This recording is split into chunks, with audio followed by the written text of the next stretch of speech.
good afternoon. This is Houndog Steve wishing you a very pleasant afternoon. And I came across this article, Mr. Jeff Bezos. Don't you just love his pointed little head? Oh my God, this guy is such a piece of work. I mean, he is so arrogant. And you talk about a subconscious desire to confess. Here he is telling you to your face that there will only be limited space on Earth. Earth is going to become a kind of a reserve, a park. And you'll come and visit this park from an orbiting factory slave ship that all the rest of us are going to work on. And you will be born in space. Because space, as he says, can support trillions. And the Earth can support only 10 billion people tops. Well, Mr. Bezos, it's not quite clear who should decide who's going to stay and who should go, but I'm sure that if wealth has anything to do with it, you see, it's always these wealthy people, isn't it? It's always these people who've got enough money to buy the ticket and his own spaceship even, so he can come and go as he pleases back to his own global private resort called Planet Earth. These people are so disgusting in their hubris and their sense of entitlement and greed. It is just beyond belief. Anyway, here's the article. I hope you're as disgusted as I am by this piece of work. What else can I say? Here we go. And this from RT. Amazon's Bezos predicts only a limited number of people will get to remain on Earth. Fancy that. And here he is, in his leather jacket, Blue Origin. Amazing. And of course, we have to listen to this guy because he's Jeff Bezos, right? Humanity will move most industry into space and allow only a select few to remain on our planet, which will be turned into a natural resort, according to the self-funded space explorer Jeff Bezos. The Amazon billionaire enthusiastically shared his predictions for what human civilization will look like in the future, with him personally helping to bring that future closer during a talk at the annual Ignatius Forum in Washington, D.C. He expects a vast cylindrical space colony spinning to create artificial gravity for millions of residents to take over most industrial production. Well, there you go. We're going to be slaves in a spaceship.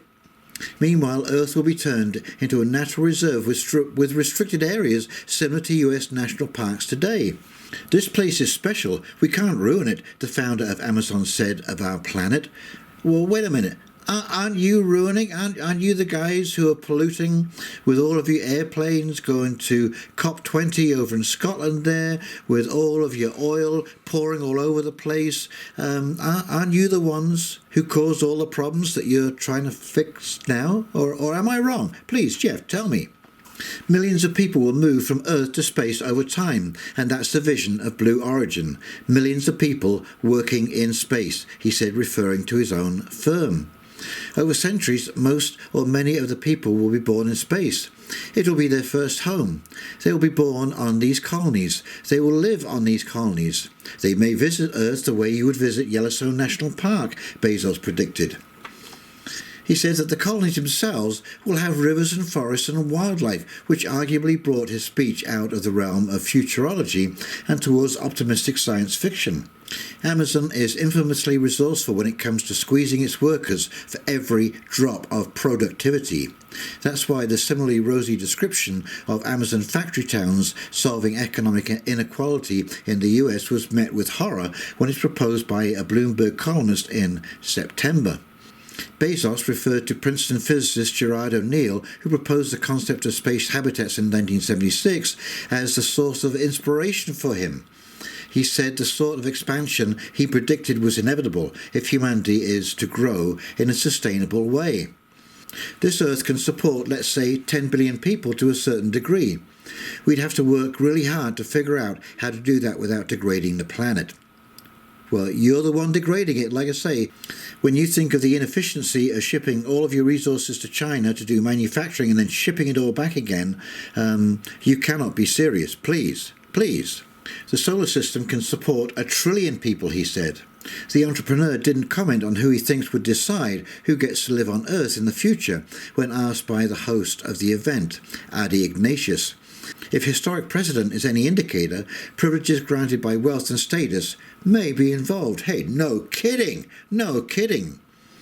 The perks of Bezos' own status as one of the richest people on Earth were discussed in the interview when Bezos bragged about managing to get a cameo in his favourite movie franchise, Star Trek.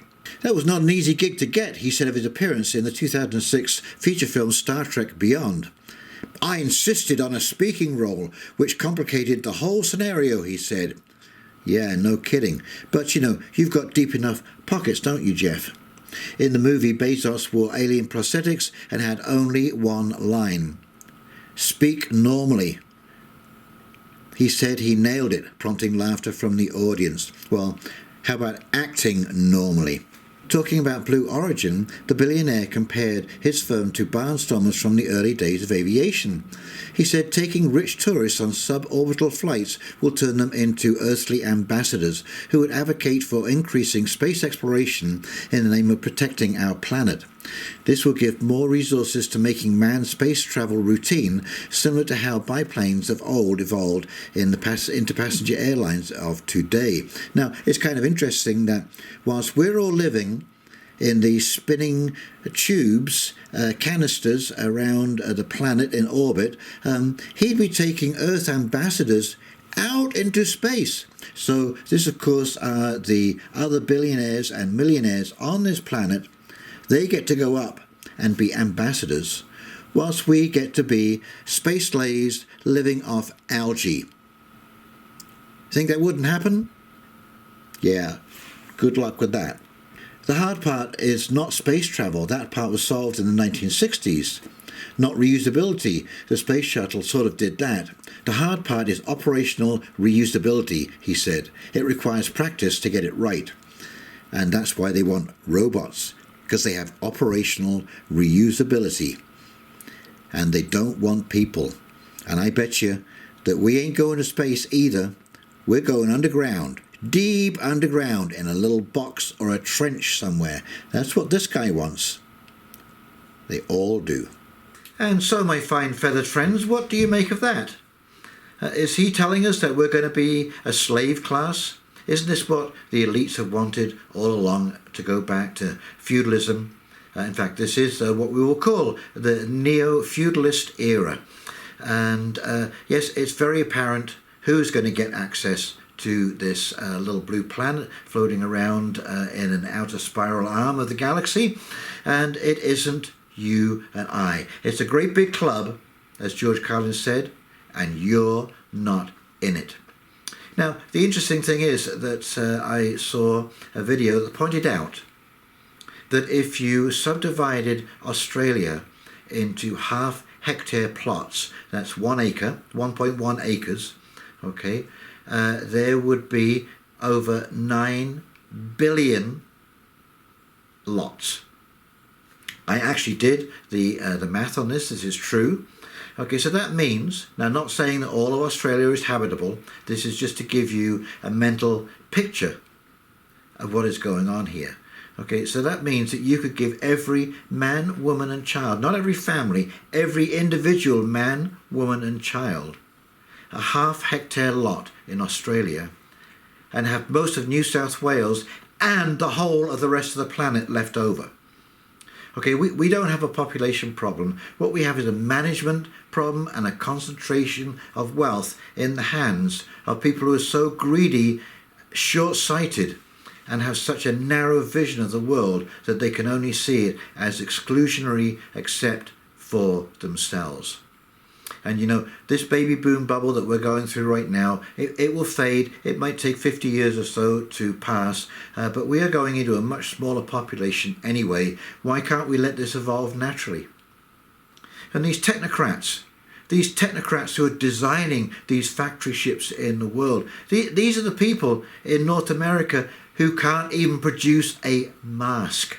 I mean, this is what's so laughable about all this technocratic BS. You can't fix a pothole and you can't produce a mask. You can't even produce antibiotics. in North America, one of the most required and used and prescribed medicine in the history of humankind, and you can't manufacture it. It's a critical item, critical part, and you can't manufacture, and they're going to rebuild the world, and you forgot that. Please, Jeff Bezos, you might run Amazon, okay, which is no more than a centralized, it's just a bigger centralized pod, okay. It's exactly the same as Sears and the Bay, who went bust following this design. You know, you managed to take advantage of modern transportation and being able to farm out an awful lot of your expenses to smaller parties under contract, okay. So I'm sure that Amazon will fail too in good time. And maybe the parts shortage will affect Mr. Bezos. Maybe he can't get a semiconductor for his rocket so it can take off into outer space and come back again. Oh well, too bad, Mr. Bezos. There you go. So if you've enjoyed this video, please like, comment and subscribe below. And in the meantime, this is Houndog Steve signing off, wishing you a very pleasant afternoon, and you take care. We'll talk very, very shortly, and we'll see you.